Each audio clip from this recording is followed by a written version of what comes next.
Hi friends, எப்படி இருக்கீங்க? நல்லா இருக்கீங்களா? கீர்த்திமாலா சேனல்லேருந்து பேசுகிறேன். வாங்க இன்றைக்கி மொச்சை கருவாட்டு குழம்பு எப்படி செய்கிறதுன்னு பார்க்கலாம். அதுக்கு தேவையான பொருளை ரெடியாக எடுத்து வச்சுருக்கேன். ஃபஸ்ட்டு கடாய் வச்சு எண்ணெய் ஊற்றி கடுகு வெந்தயம் போட்டு தாளிச்சிக்கோங்க. அதுக்கப்புறம் வெங்காயம், பூண்டு, ஒரு பச்சை மிளகா, கருவேப்பிலை போட்டு நல்லா வதக்குங்க. வெங்காயம் நல்லா வதங்கினோடனே நம்ம தக்காளி சேர்த்துக்கணும். தக்காளியும் சேர்த்து நல்லா வதக்கிடுங்க. நம்ம அதுக்கு முன்னாடி கருவாடு சுடு தண்ணி வச்சு க்ளீன் பண்ணி ரெடியாக எடுத்து வச்சுருக்கேன். இன்றைக்கி வாழைக்கருவாடு தான் வச்சு செய்ய போகிறேன். அதுக்கு தேவையான காயெல்லாம் எடுத்து அதில் சேர்த்துக்குங்க. உருளைக்கிழங்கு, முருங்கைக்காய், கத்திரிக்காய் போட்டு நல்லா வதக்கிட்டோடனே நான் ஏற்கனவே மொச்சையை வேக வச்சு ரெடியாக வச்சுருக்கேன். அதையும் போட்டு நல்லா வதக்கிட்டு தேவைக்கேற்ப மசாலா சேர்த்துக்குங்க. மஞ்சள் தூள், மிளகாய் தூள், தனியாத்தூள் போட்டு நல்லா வதக்குங்க. அந்த பச்சை ஸ்மெல்லெல்லாம் போன உடனே தான் நம்ம தண்ணி ஊற்றணும். தண்ணி ஊற்றிட்டு புளி தண்ணியும் சேர்த்துக்கிட்டு உப்பு சேர்த்துக்குங்க. அது இந்த மழைக்கு கருவாட்டு குழம்பு ரொம்ப டேஸ்ட்டாக இருக்கும். செஞ்சு பாருங்கள், எப்படி இருக்குன்னு சொல்லுங்கள்.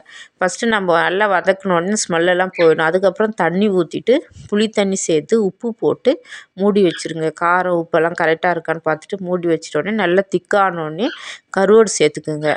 கருவாடு நல்லா கொதி வந்தோடனே கருவேப்பிலை, கொத்தமல்லி தூவி இறக்கி சாப்பிட்டு பாருங்கள். சூப்பராக இருக்கும். எங்கள் சேனலுக்கு சப்போர்ட் பண்ணுங்கள். நன்றி.